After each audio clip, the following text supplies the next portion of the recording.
তো বলো, গান গেয়ে বলো আমি তোমাকে ভালোবাসি বলো। হাই এভরিওয়ান, কেমন আছো তোমরা সবাই? আমার চ্যানেলে আরও একটি নতুন ভিডিওতে তোমাদের অনেক অনেক ওয়েলকাম। আজকের ভিডিওটা আমি এখান থেকে স্টার্ট করছি। এখানে চলছিল দাদার বৌদি ভাত খাপড়ের অনুষ্ঠান। ভাত খাপড়ের অনুষ্ঠান শেষ করে বৌদি সবাইকে পাতে অল্প করে ঘি ভাত পরিবেশন করছিল। এটাও আরেকটা নিয়ম। এই ব্লগে আমি রিসেপশনের ভিডিওটা শেয়ার করব তোমাদের সাথে, যে রিসেপশনে আমরা কি কি করেছিলাম। তাই জন্য পুরো ভিডিওটা কিন্তু দেখবে, আর আমাকে কিন্তু অবশ্যই জানিও বিয়ের ব্লগগুলো তোমাদের কেমন লাগছে। তো ঘরোয়া বিবাহের সমস্ত রিচুয়ালস কমপ্লিট করে রাতে চলছিল ফুলসজ্জার নিয়মগুলি। এখানে আমরা প্রচণ্ড হাসাহাসি করছিলাম নিয়মগুলি নিয়ে। তোমরা খালি টাকা ধান্দা তো বলো, গান গেয়ে বলো। আমি তো বারবার বলছি বলো। খালি বলো বৌদি, গান গেয়ে দাদাকে বলো। বলো রাজীব, আমি তোমাকে ভালোবাসি বলো। তোমরা হয়তো ভাববে যে ফুলসজ্জার রিচুয়ালসগুলো রিসেপশনের আগে কেন? আসলে বিয়ের দুদিন পর হচ্ছে রিসেপশন ছিল, তাই জন্য রিসেপশনের আগের দিনই আমাদের ঘরোয়া বৌভাতটা করে নেওয়া হয়েছিল। রিসেপশনের দিন সকালে আমরা চলে গিয়েছিলাম রিসেপশন ভেন্যুতে।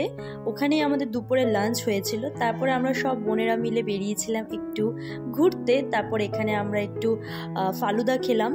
তারপর আমরা রাতে একবার রেডি হয়ে পৌঁছে গিয়েছিলাম ভেন্যুতে। আবার আমি সেদিন খুব বেশি ক্লিপস নিতে পারিনি, কারণ অনেক দিন পর সবাই একসাথে হয়েছি, নিজেদের মধ্যে এত ব্যস্ত ছিলাম, তাই যতটুকু পেরেছি আমি তোমাদের সাথে শেয়ার করছি।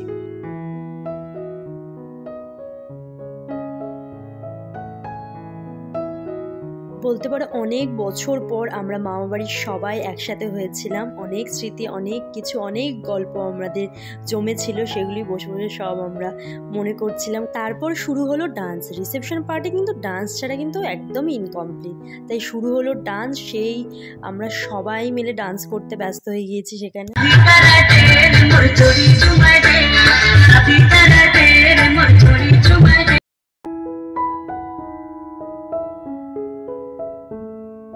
এরপর আমরা চলে গিয়েছিলাম খাওয়া দাওয়া করতে। সেখানে ক্লিপসগুলো আমি নিতেই একদম ভুলে গিয়েছি।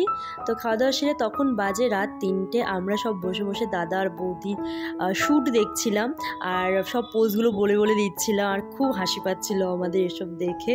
আমার এই ব্লগের মাধ্যমে দাদার বৌদির এই কিউট কিউট মুমেন্টসগুলো সব ক্যাপচার হয়ে থাকবে। এটাই অনেক মজার, পরে ওরা দেখতে পারবে। আর এখানে আমরা 3 ভাই বোন মিলে বসে বসে ওদের এগুলো দেখছিলাম। তো যাই হোক, ভিডিওটা ভালো লাগে লাইক শেয়ার কমেন্ট করে দিও। Bye bye.